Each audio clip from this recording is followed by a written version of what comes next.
Hello and welcome to my podcast. I'm Alden Carrow, author of North Yorkshire in Verse, More to Shore in Poetry. This show is about slowing down, listening closely and discovering the poetry that lives in both the extraordinary and the everyday. In every episode, I share two poems. The first is a guest poem from the wider world of verse, something that has stayed with me or troubled me or refused to let me go. The second is one of my own, drawn from the fells, the coast, the weather, and the strange beauty of ordinary days. And for your chance to win a signed copy of Cumbria in Verse, Lakes to Fells in Poetry, I invite you to suggest a future guest poem by emailing me at aldencarrow78@gmail.com. That's aldencarrow78@gmail.com. The next guest poem will come from one of you. Today's episode is built around a central, perhaps provocative thought. Sometimes the surface is not a lie. Sometimes the quiet is the whole truth. We often spend our lives digging, searching for hidden meanings or darker secrets beneath the peaceful facade of our lives. But today I want to suggest that the peace itself is the point. We are looking at the poetry of locality, the weight of the parish, and how a single market town can hold the entire history of the human heart. To start us off, we have a poem that perfectly captures the ache for a specific place when one is far away. A request from a listener who wanted to hear Robert Browning's Home Thoughts from Abroad.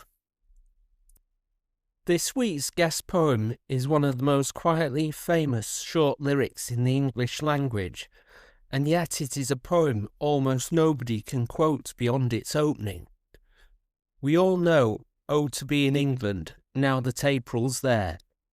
Far fewer of us remember what comes after, and what comes after is the whole point. Robert Browning published Home Thoughts from Abroad in 1845 in a small pamphlet with the wonderful title Dramatic Romances and Lyrics. He was, as the poem's title tells us, abroad, away from England under a southern sun, with the whole glittering Mediterranean spread out around him. And from the middle of all that warmth and colour, what he found himself longing for was not a cathedral or a coastline or a celebrated view. It was a thrush in an orchard. It was the lowest branches of an elm. It was the particular, unremarkable, almost invisible English spring. I have chosen it for this week because it is, in its quiet way, the answer to a question this podcast has been circling for some weeks now. We have spent a good deal of time lately learning to distrust surfaces. The deceptive calm of Buttermere, the commercial veneer of Ambleside, the indifferent stone of Skiddaw. Browning offers the opposite proposition. Sometimes the surface is not a lie. Sometimes the modest, low-lit, unspectacular thing in front of you is the whole truth.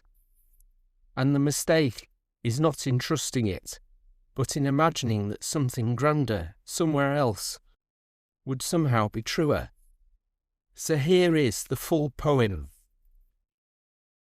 Oh, to be in England, now that April's there, and whoever waits in England sees, some morning, unaware, that the lowest boughs and the brushwood sheaf round the elm-tree bole are in tiny leaf, while the chaffinch sings on the orchard bough in England now. And after April, when May follows, and the whitethroat bills, and all the swallows, hark, where my blossom pear-tree in the hedge leans to the field, and scatters on the clover blossoms and dewdrops at the edge of the swept orchard's end. Adown the bent, that's the wise thrush, he sings each song twice over, lest you should think he never could recapture the first fine careless rapture. And though the fields look rough with hoar-frost, dew. All will be gay when noontide awakes anew. The buttercups, the children's dower, far brighter than this gaudy melon flower. What strikes me first every time is how little Browning is willing to generalise. He doesn't write about England as an idea. There is no flag in this poem, no history, no empire, none of the abstract patriotic furniture you might expect from a Victorian writing about his homeland from a distance. Instead, he gives us the brushwood sheaf around the elm tree bole. He gives us the chaffinch on the orchard bough. He gives us a thrush so precisely observed that he notices it sings each phrase twice, and then, in the finest moments of the poem, tells us why, lest you should think he never could recapture the first fine careless rapture. That's not a description of a bird. That's a man defending the things he loves against the suspicion that they are too small to matter. This is the poetry of observation rather than the poetry of statement, and the difference is the whole architecture of the poem. A lesser poet, homesick in the south, would simply have told us that England is beautiful. Browning refuses to tell us anything. He shows us the dew on the clover, the tiny leaf on the lowest bough, and trusts that an accumulation of small, exact, true things will do what no declaration could. So that by the time he reaches the end and glances, almost dismissively, at the gaudy melon flower of the south, he has earned that dismissal. The buttercup, the little children's dower, the flower so common that only children trouble to gather it, is brighter to him than the most exotic bloom of the Mediterranean, and we believe him because he has spent the entire poem proving it rather than asserting it. This is where the poem meets our theme, and meets this week's host poem too. Browning, set down in the middle of a more spectacular landscape, has understood something it apparently took him leaving England to learn. The surface of an ordinary English spring, the blossoming pear, the swallows, the rough hoar-frost on the field, is not a thin or deceptive thing at all. It is the whole truth of what home means to him.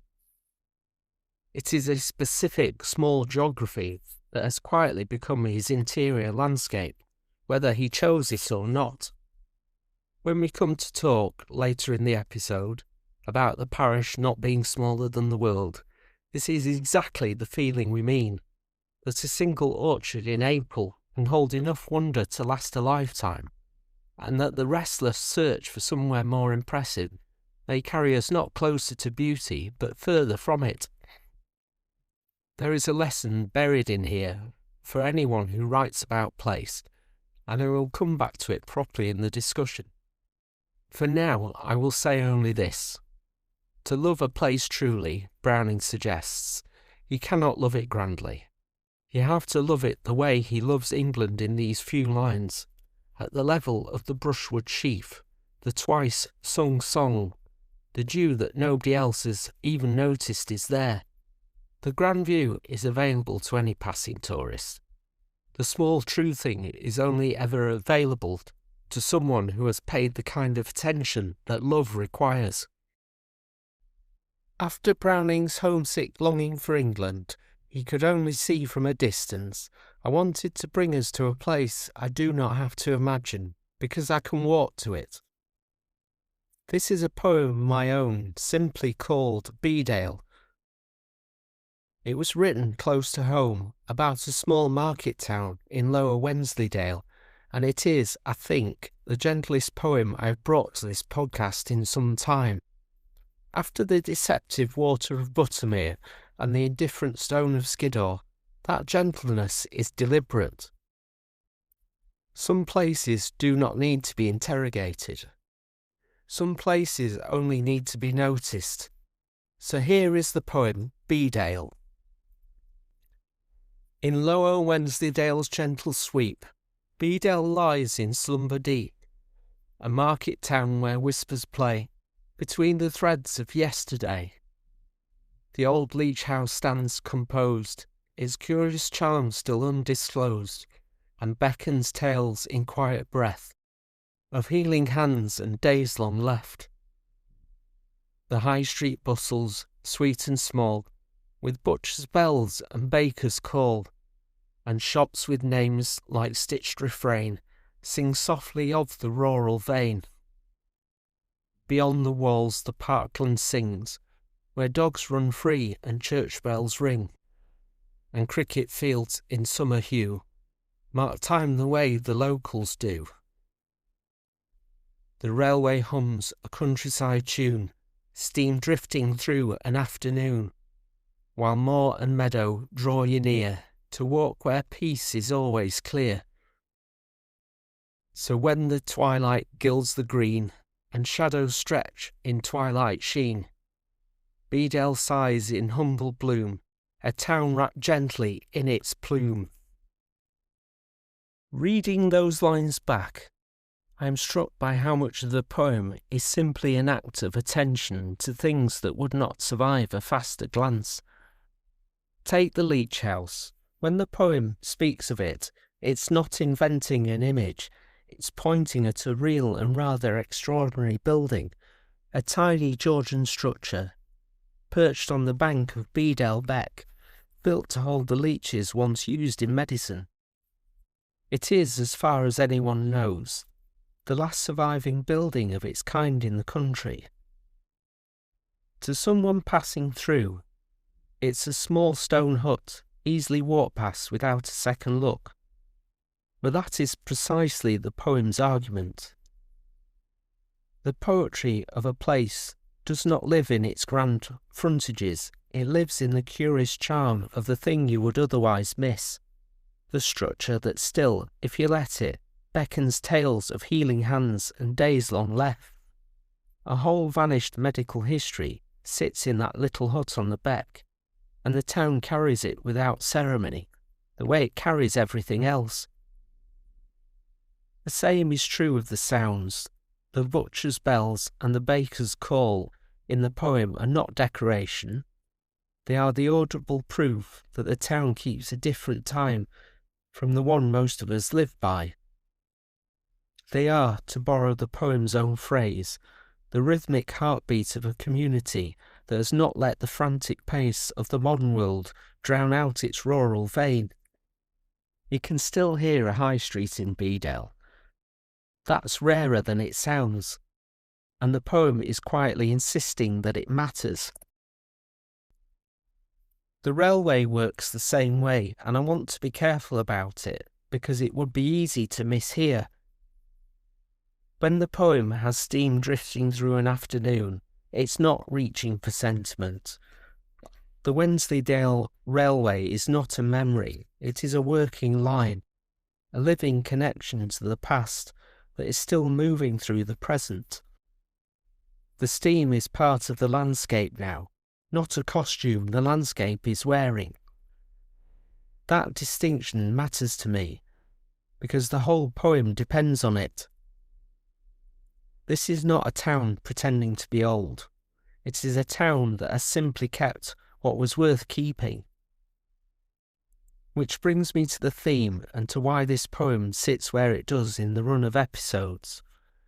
We have spent weeks now learning to distrust the surface, to look beneath the calm lake, the polished journal, the picturesque valley, and find the silt and the imposture underneath. Bedale is the deliberate turn in that argument. Here, the surface is exactly what it appears to be, a place of peace where time is marked, not by a digital clock, but by the summer hue of a cricket field and the ringing of church bells. The poem calls the town a slumber deep, but I want to be precise about that word, because it is the hinge of the whole piece. This is not the slumber of stagnation. Nothing in Bedale has given up. It is the slumber of contentment, the rest of a place that has nothing to prove and no one to deceive, and is therefore under no obligation to be anything other than quietly, completely itself. That, in the end, is what I was trying to write. Not a postcard, and not an elegy.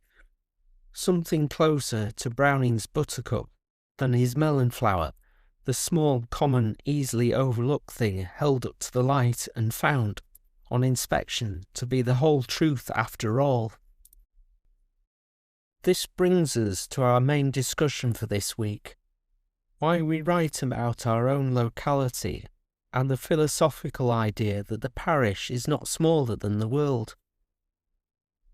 This phrase is often attributed to the Irish poet Patrick Kavanagh, who argued that there is a vast difference between provincialism and parochialism. Provincialism is always looking towards the city, towards the centre of culture, feeling inferior and trying to imitate it. But parochialism, loving your parish, is different. To the parochial poet, the local is the centre of the universe. When we look at a town like Bedale, or any small corner of North Yorkshire, we aren't looking at a small life. We are looking at the entire human experience distilled into a manageable geography. So why is the parish not smaller than the world? Because the same sun that rises over the Himalayas rises over the Wensleydale meadows.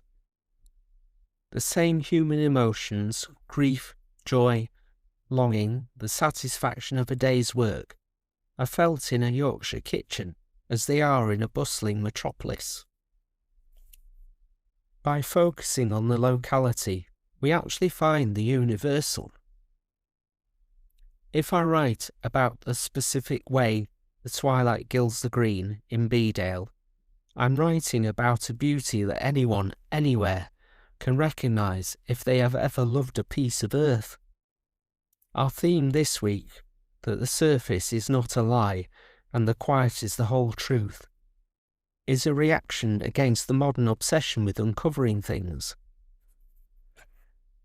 We are taught that if a town looks peaceful, there must be some hidden scandal, or some deep, dark secret beneath the floorboards.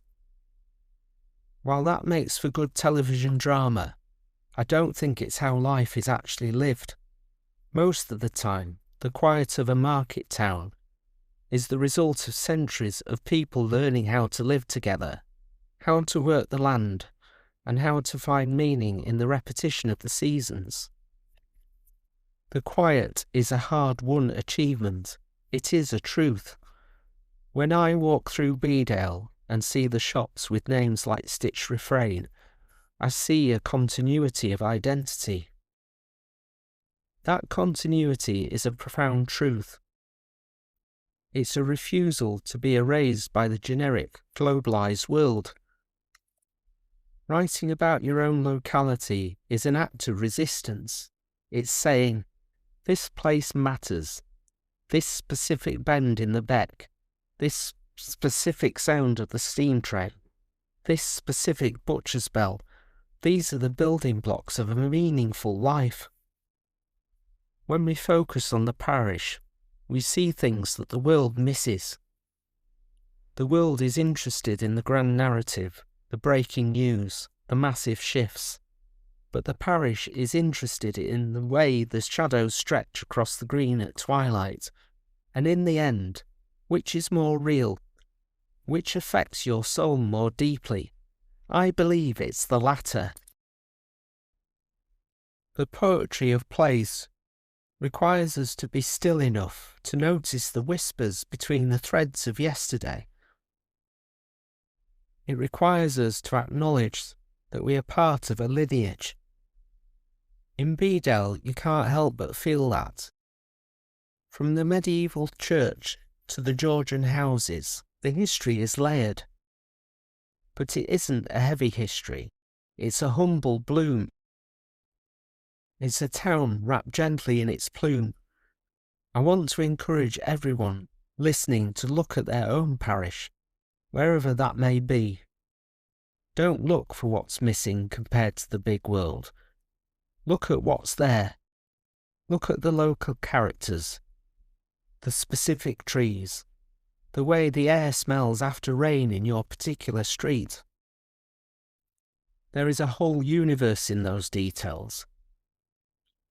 You don't need to travel to find poetry. You only need to open your eyes to the slumber and the bustle of your own locality. The quiet you find there isn't a lack of noise, it's the presence of peace, and that, I believe, is the whole truth. We spend so much time searching for the meaning of life, as if it's a buried treasure. But poetry teaches us that meaning is often right on the surface, waiting for us to notice it. It's in the butcher's bells and the cricket fields. It's in the curious charm of an old leech house. These things are enough. They are more than enough. They are the world in miniature, and they are beautiful. And so we come to the end of another walk together. We have stood with Browning under a southern sun, listening to a homesick man insist that a single English orchard held more truth than all the splendour around him. And we've walked into Bedale, a small Wensleydale town that asks nothing of us except that we slow down enough to notice it. For some weeks now, this podcast has been learning to distrust the surface. This week, gently, it learned the other half of the lesson, that sometimes the surface is not a lie at all, and that the quiet, ordinary, easily overlooked thing is the whole truth, if only we are patient enough to attend to it. So now I would love to hear from you.